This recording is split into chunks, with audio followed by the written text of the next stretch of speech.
Sometimes it's not a big dramatic event that's draining your energy. It's the daily friction of being surrounded by stuff that just stirs up regret, stress, and low-key sadness. This month of June is all about the psychology behind emotional clutter here on the channel. It's all about letting go and feeling good about it and creating a space that you feel good in. The month of May was all about environmental design and the brain science behind our clutter. So if you missed that, you can go check out those videos right here. Your home holds memory, identity, and emotion, and sometimes it holds too much. If you're trying to feel lighter or find more peace in your day, here are things worth decluttering, not because they're bad, but because they might be emotionally heavy. The first is reminders of an old identity. A blazer from your corporate days, the fitness gear from a version of you that used to train for triathlons. If that's you, congrats. Keeping a few pieces is fine, especially if you think you're going to use it again. But if it turns into like a shrine of somebody who you're no longer trying to be, that can stall your emotional growth. And it might even lead to grasping at old straws that you outgrew for a reason. You know, maybe there's a reason that you're not trying to be in a rock band anymore. It's because your life went in a different direction, maybe a better direction. But letting go of those things doesn't mean forgetting. It just means choosing who you're becoming instead. Someday projects that make you feel guilty. This could be an unopened language book, a half-finished quilt, or DIY supplies that you bought during a short-lived wood-burning phase. If it's been years and you still feel like a twinge of guilt every time you see those items, that's not inspiration, that's pressure. And I've gone through that with all kinds of hobbies and projects and identities from point one. From most of my younger life, I wanted to be a singer. I would sing at performances, I would go to competitions, I picked up learning guitar, and obviously my life went in a different direction. And I became less interested in playing the guitar or creating music. And I still sing like all the time. Probably every day I'm singing here around the house. But that's not something that I'm trying to pursue in any kind of professional or, like capacity that I would need any kind of equipment for. And for the longest time, I just held on to all of those pieces. And it didn't make me feel fond memories of the past. It just made me feel guilty or like I had failed at something that I really just stopped trying to pursue. And the same goes for artwork. I went to college initially with an art scholarship. I took oil painting classes. I took a lot of different art classes. And I still have a small set of charcoals, but for the longest time, underneath my bed was filled with like bags of old art supplies and oil paints and paintbrushes, easel equipment, like all of this different stuff that I just wasn't going to use anymore. Like I don't feel inclined to stretch out an easel and start doing an oil painting. But there have been times where I've wanted to dabble around in sketching or messing around with charcoals again. And so I have a small little set of those things that I can mess with. It just came down to knowing what I was still interested in doing with my time and what I wasn't. Sentimental items that hurt instead of heal. It's okay, of course, to keep sentimental things and to cry over old letters or, to hold your baby shoes for a little bit longer. But at some point you want to be honest with yourself, like, are these things comforting or are they cutting? Like, do you smile at the memory of your daughter in the cute little baby shoes, or are you doubled over in tears that she's not a baby anymore? Like, is it causing pain or is it causing fondness? Sometimes we keep things because we think they represent love or meaning, but not everything meaningful needs to be saved forever. And not everything that stirs emotion is even worth revisiting. Number 4 is emotionally charged just-in-case items. Sometimes our backup items are just fear in physical form. The fear of needing it someday, or the fear of making the wrong choice, letting go of the wrong thing. So if you're holding on out of this whole scarcity, self-doubt mindset, check in with what emotion you're really storing. You can keep one safety net, but you probably don't need 5, right? Like, there is a middle ground because it's so easy to rationalize. Literally, you could potentially need anything someday, right? I mean, given the right circumstance, if you create the right story in your mind, you could keep everything that exists in the world because there is a potential that you could need it someday. The 5th phone charger, the worn out formal dress, camping gear that you haven't used in 10 years, but you might.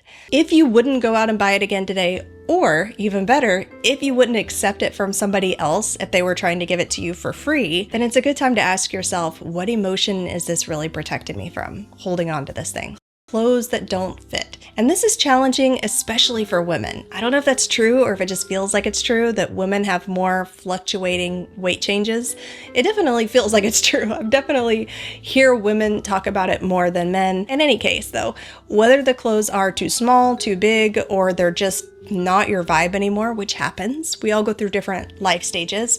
They do still take up space, not just in your closet, but sometimes in your head. There's an episode of Modern Family where Cam is trying to get rid of all of his overweight jeans and Mitchell's trying to hide them because he doesn't want Cam to have to go out and feel bad spending all that money again if or when he ends up gaining that weight back. It's so common that people laugh about it on sitcoms, I think is my point there.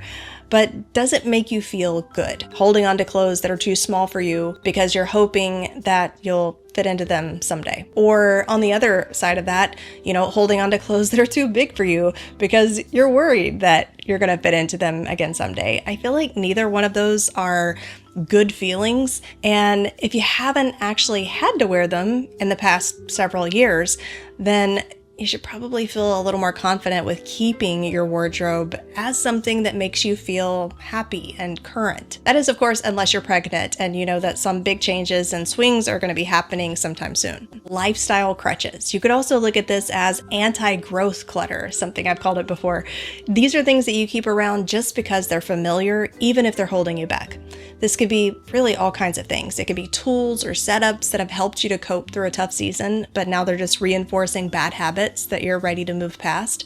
Or old belief triggers, like, I'm just not somebody who finishes things, or I need to have everything within reach. It might be time to let those things go. Think of it like pruning a plant. It's not you being harsh, it's you making space for healthier growth. We've got items tied to past resolutions or failed routines. Right now we're in June, so we're about halfway through the year, and there may be some things that you're looking back on from January now that we're a little further into the year, and you might be feeling pretty bad about some of those things that you didn't stick to or that you didn't keep up with the way that you had hoped. Maybe an unopened planner or a yoga mat or the resistance bands that you never used, a habit tracker that you abandoned halfway through February. And again, these things aren't bad things, but if they sit there long enough, they stop feeling like potential and start feeling like judgment. You don't need your stuff to make you feel like you've failed every time you turn around. You need stuff that supports how you want to live now and what's actually working for you. It may be that you started with a planner and you quickly realized, physical planners just don't work for me, and you moved on to something else. And now that dated planner is sitting there half untouched. So it's not like you can use it next year because all the dates are going to be different. And it's just time to let it go and move on. And obviously, we're not hating on planners here. That was just one example. Incidentally, that's an example of why I no longer buy dated planners. Items from short-term life stages. There are stages for everything, and it doesn't mean that you need to keep everything from every stage you've gone through. Pregnancy years, medical supplies, baby gadgets, or an intense hobby that you went through for a period. All of these are valid and useful for a time. But if they no longer support your daily life, then they may be quietly taking up some emotional bandwidth. We talked about the baby shoes earlier. I've spoken to women who said that they couldn't step foot in their garage because it was so crammed with all of their kids' baby toys and all of the different stages of their childhood, and their kids are grown and off at college at this point. But it's not just kid stuff either, I broke my ankle back in August of last year, and let me tell you, as soon as I got out of that peg leg and was sure that I wasn't going to be needing it again, I sold that thing.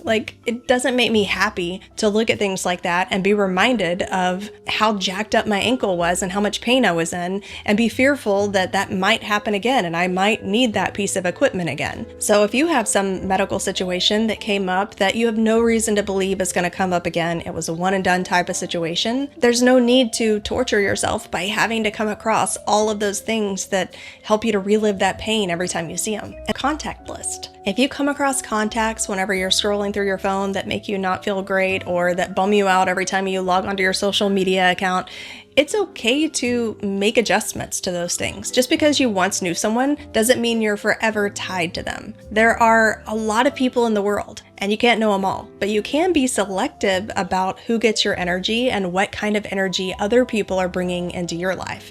So if you get bummed out every time you open your phone or social media or scroll through your old address book, if you use physical planners and physical books, There's no harm in pruning. I've done it many times throughout my life, and I honestly do not think that I would be the person I am today if I hadn't regularly done pruning. And that's not even to say that there was necessarily anything wrong with the people that I moved on from at various points throughout my life.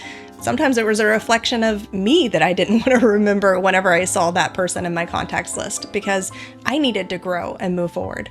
And that's okay. You know, what other cool and inspiring humans can you go out and meet instead? Decluttering isn't just about space and pruning. It's about permission. Permission to grow and evolve and to feel better in the life that you're building, not just the one that you've already lived. And if you want support in that process, I have a free workshop that walks you through the mindset and method for building a clutter-free home that actually supports your well-being. I'll be sure to link that down in the description, and I'll chat with you next week.